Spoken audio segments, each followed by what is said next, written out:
On the identity theft, basically we just kind of talked about, you know, protecting your identity and what you need to do. Be very careful of what you throw away. You know, we don't do anything without shredding it is probably the #1 thing. We need to make sure. I love it when we have these things and we give away a shredder. There's still a few people out there that don't have them, so glad to get those back out to people. Shred everything.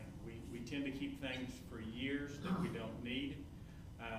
You know, if it's bank statements and things like that, a lot of that you can get back from your bank itself. There's no reason to keep, you know, checking account statements for, you know, 5 years ago. You don't need that.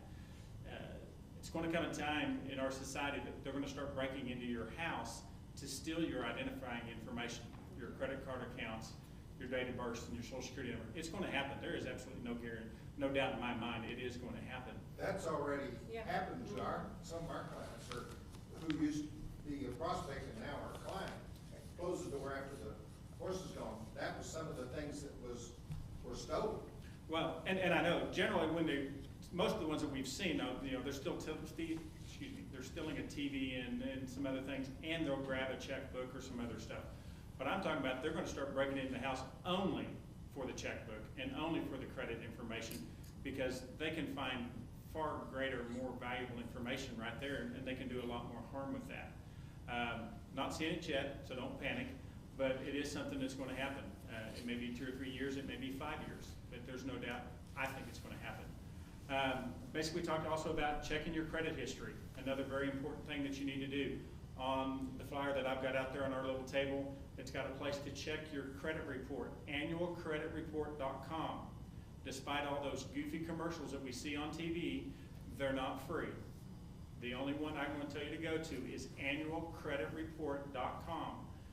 Run your credit history. You're going to have to give them some personal information so that they can make sure that they are actually dealing with you and not somebody else that's trying to pretend to be you. But run your credit histories. Check that. It's a free service if you go through Annual Credit Report. Anything else, you may be paying $29.95 or more. So, plus it's a monitoring. Yeah, and some of those are trying to sell you monitoring and all that. You can monitor it yourself. Yeah. You can basically, you can go through that credit reporting agency or through that annualcreditreport.com. You can check one of them, and 4 months later you can go back on and check the other one. It's still no cost. So you get one free from each credit reporting agency a year. And there's 3. There are 3. Yeah, Experian, Equifax, and TransUnion. They all pretty much have the same information about each other. There may be a little bit that one doesn't know the other. But you can go and monitor that. Don't hire somebody to monitor that. That's just giving them your information, in my opinion. So just be very cautious with that. That's pretty much the highlights. We just talked about that methamphetamines and check users and all that good stuff.